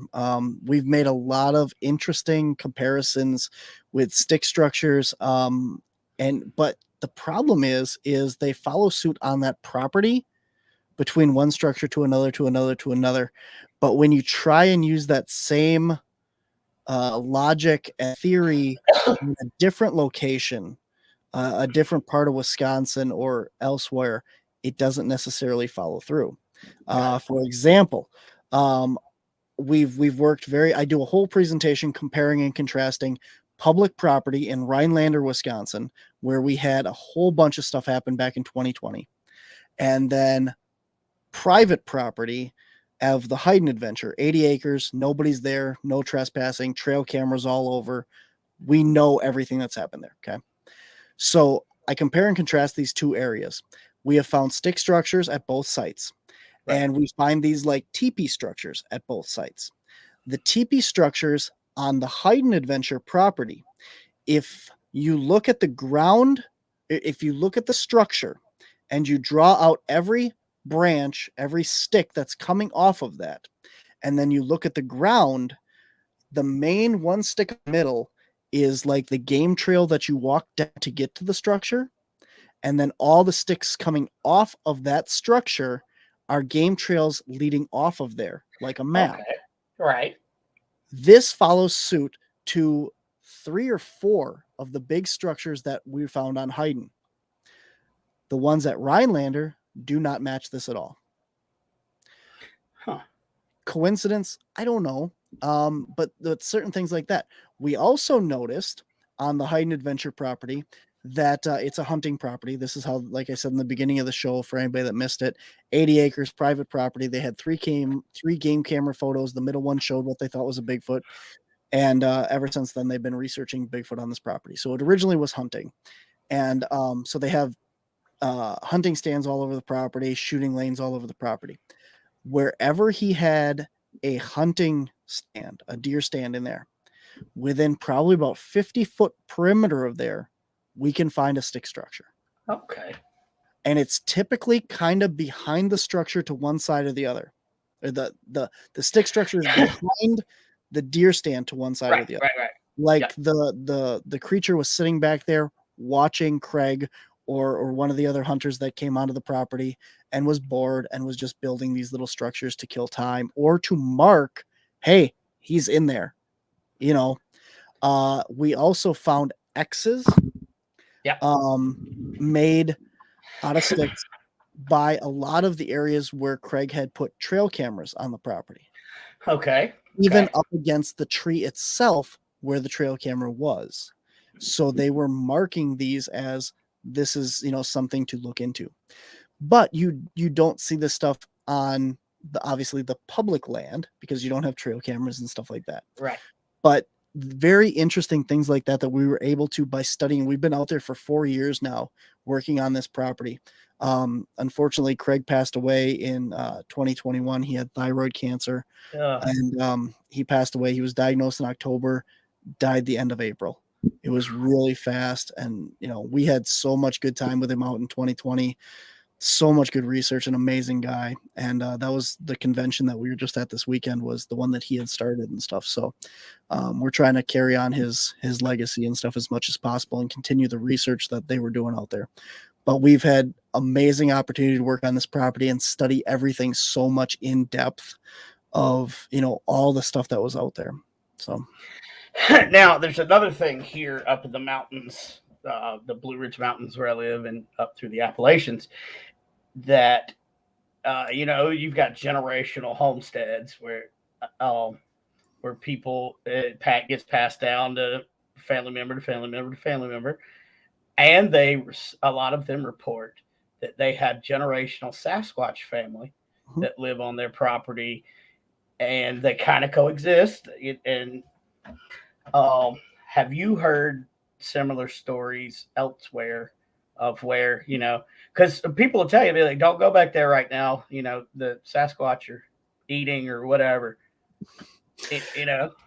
Yeah, absolutely. You know, it's you know, people don't, I don't know how to start this. They always ask me, you know, are these things migratory? Do they move? You know, are they in Wisconsin 1 month and then, you know, do they move south? I do not think that. I think that they are not migratory beyond a certain point. I think that the exact same family of Sasquatch would live within like a 30-mile radius right, year round. And it's going to be a big area because they have to avoid people. They go where the food is. Right. The same reason these things, anywhere that you find a bear, you can find a Bigfoot for the most part, because they're going to live off the same things. They're going to eat fruit, berries, fish, frogs in the spring, hatchlings, turtles, geese, and those are migratory. So they're going to be following those food sources. Right. The same way, the Native American people followed the food sources. They followed the buffalo. They followed the migratory birds. They Yep. went with the berries. And they knew where these things would be every year, and they would go back to those same locations. So we're finding that in the same areas, the same things. When the geese come in, you get more activity. And the berries come in, the raspberries start coming in, you get more activity.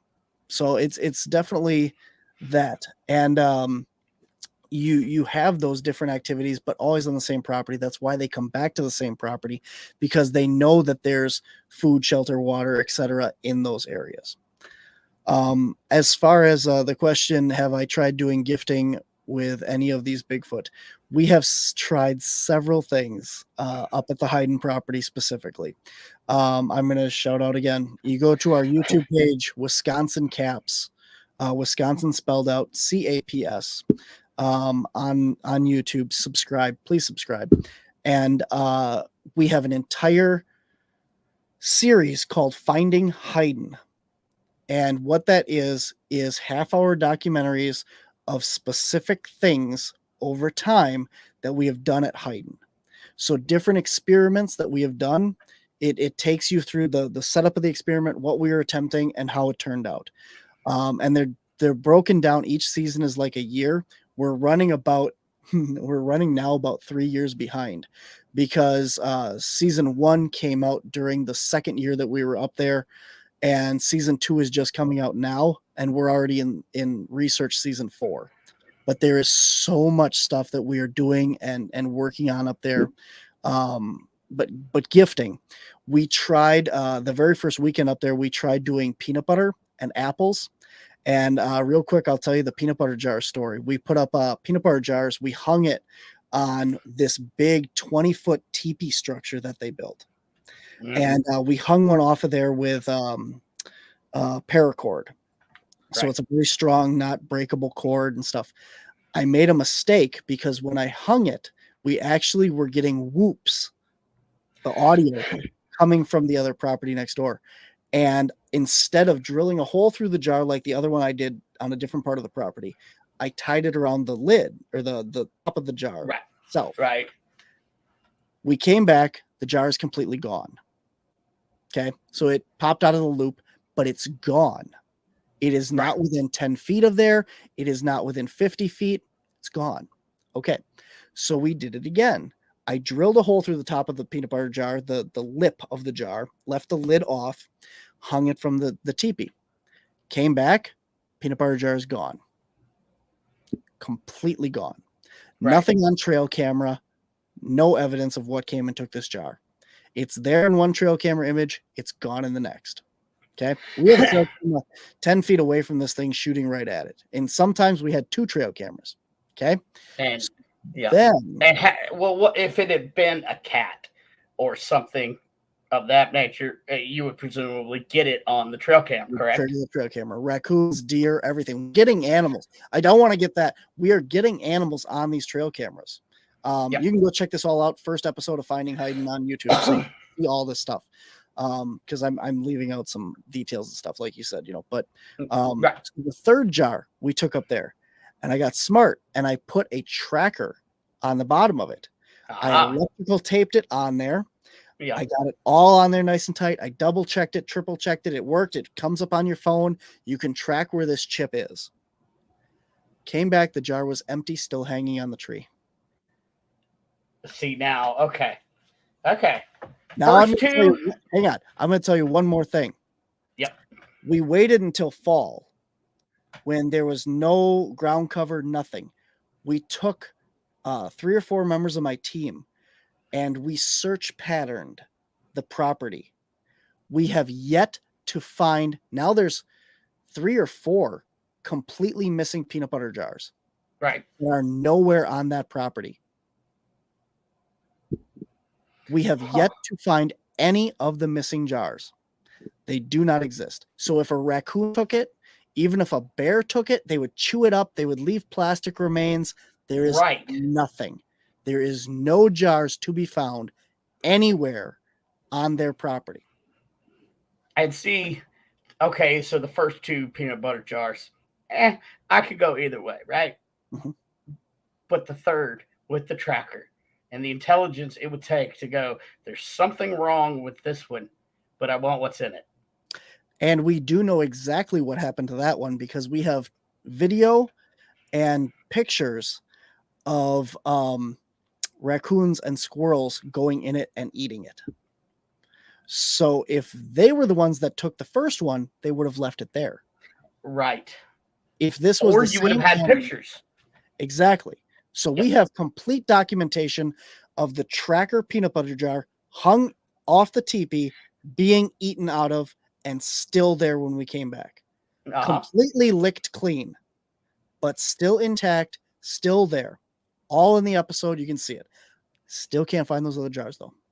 Now, have you thought of doing that experiment again, putting a tracker on one and 20, 30 feet to either side?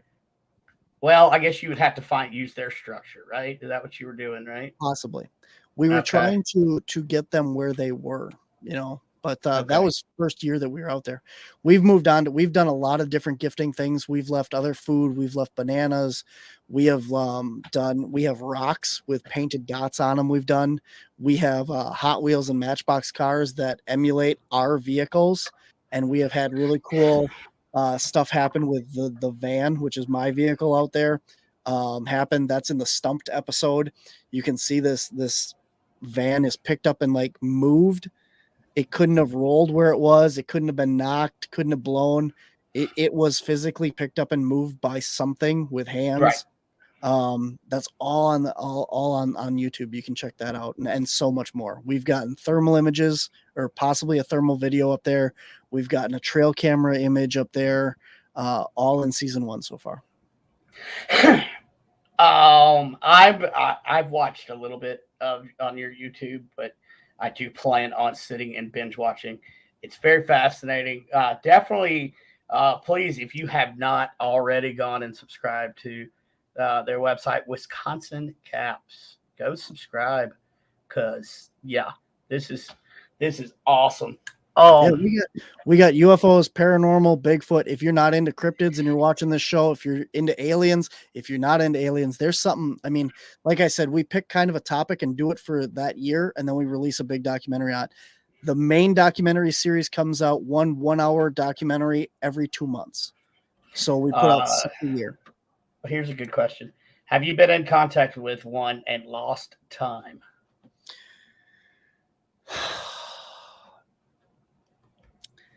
I assume that you're meaning Bigfoot. I don't know that I've had any lost time experiences with Bigfoot. Yeah. Tim Lovejoy says, am I familiar with Joe and Jesse from Hellbent Holler? They're actually, Jesse is actually going to be my guest on my show Monday, Monsters on the Edge on the Untold Radio Network, Doug Hychek's network.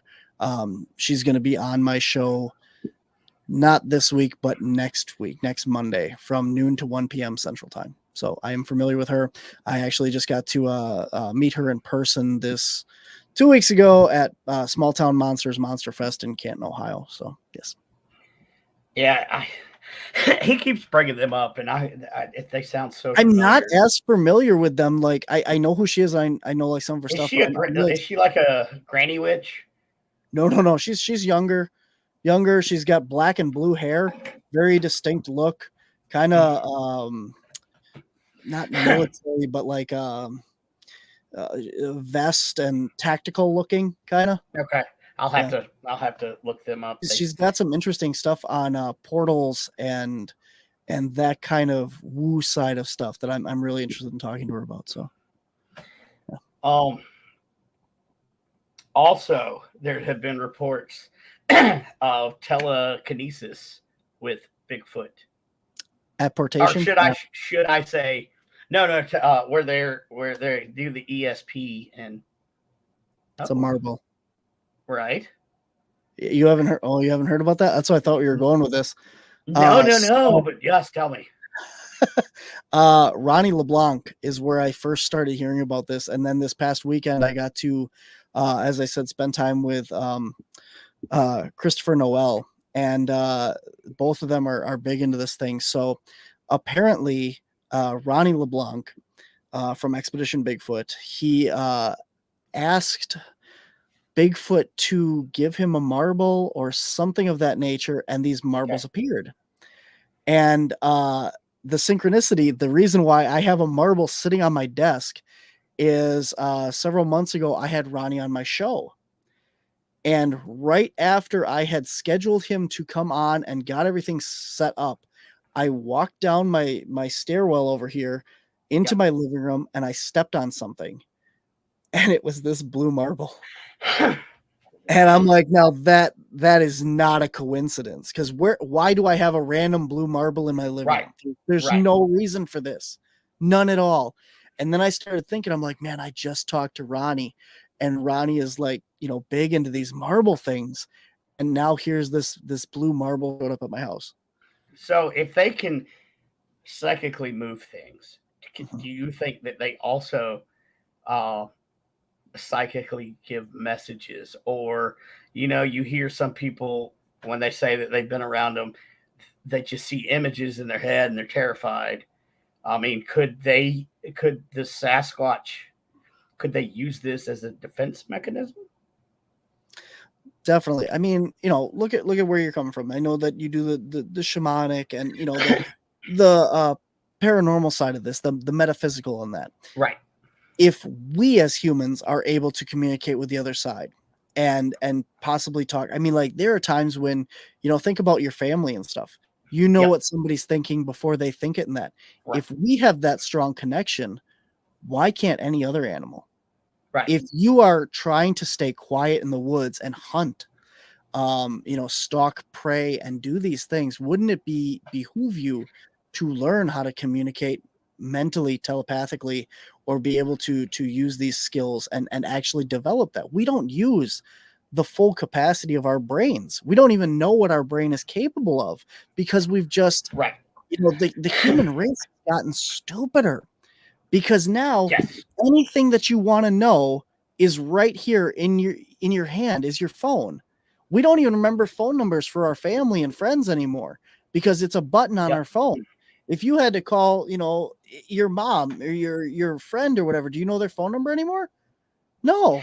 No.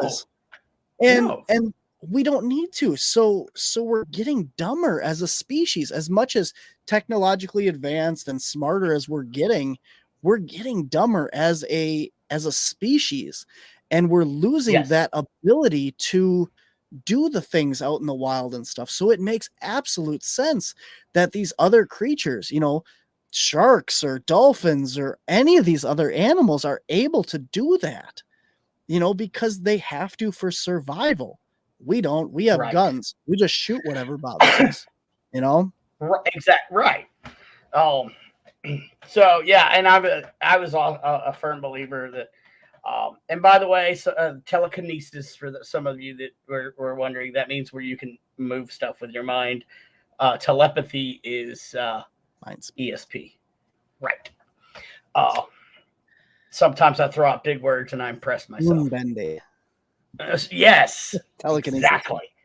Yes. And then there are some people that claim to be able to do that. So, if we can do that, why can't other species, just because you've tapped into it. And, that just kind of goes into mine and my elders' theory about they don't have a split in their brain, and their brain is one. I was going to bring a comment. Hold on, I'm getting attacked. Not necessarily to the point of the split brain, but why Sasquatch and Bigfoot are more intelligent than, say, like orangutans and chimpanzees and stuff like that. Emily Fleur, who is a researcher up in New England, and that has a whole article on her page written by a researcher Wisconsin, Levi Makovic. That was a long way to get to that. But one of the theories that they talk about is that orangutans, chimpanzees, gorillas can sleep up in trees, right? Right. And what that does is it constantly, you have to be aware of balance and your surroundings and to stay up in the tree. The larger great apes, the gorillas, the orangutans, Sasquatch, humans lay on the ground or build these nests to sleep. And what that allows them to do is get a better night's sleep and enter the REM phase of sleep. And it's scientifically researched in that the REM state of sleep is why you have higher cognitive abilities. If you don't get a good night's rest sleep, you don't function as well the next day, in humans. And so when you're looking at these other great ape species and stuff, the ones that are able to enter that REM sleep are more higher functioning, better capabilities, smarter, for our knowledge, smarter, but have that higher function where they can manipulate things and do things better. Does that make sense? So It does. And I apologize for the video. The thing that attacked me was my mixer, and it all went haywire, but at least the headphones stayed in. So I do apologize for that. But I mean, it makes perfect sense. Mm-hmm.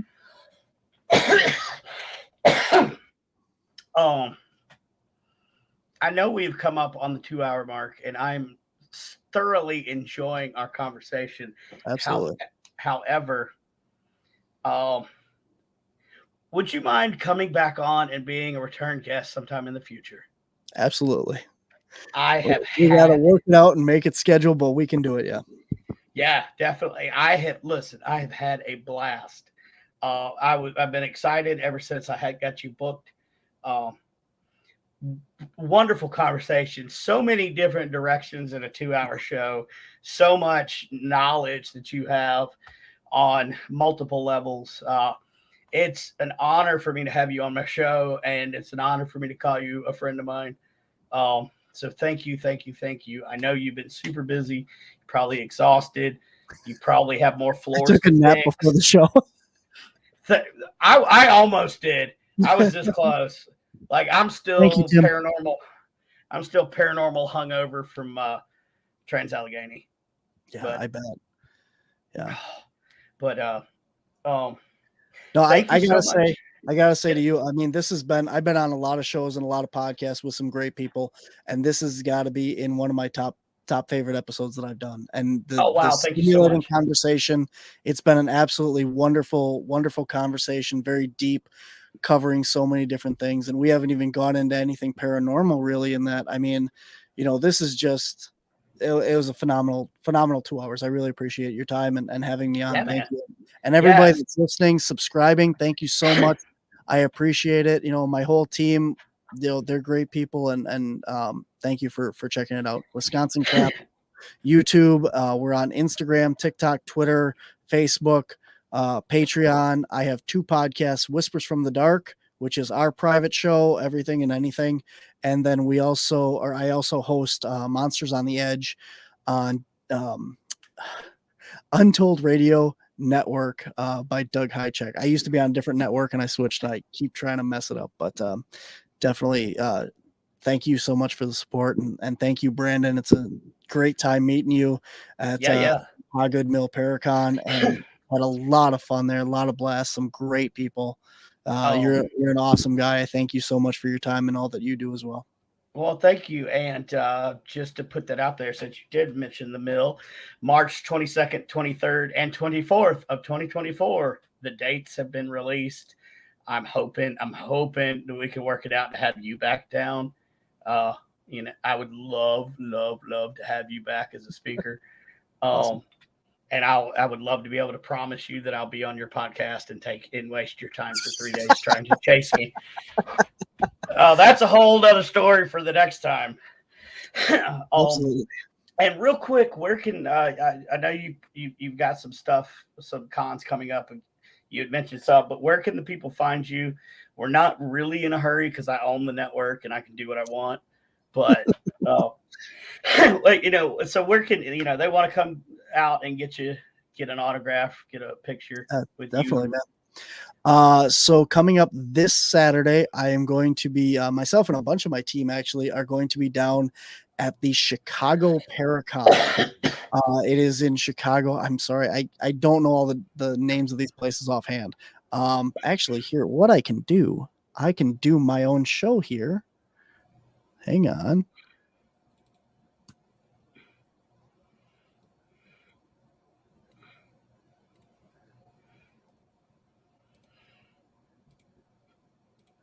We're getting there. One more second.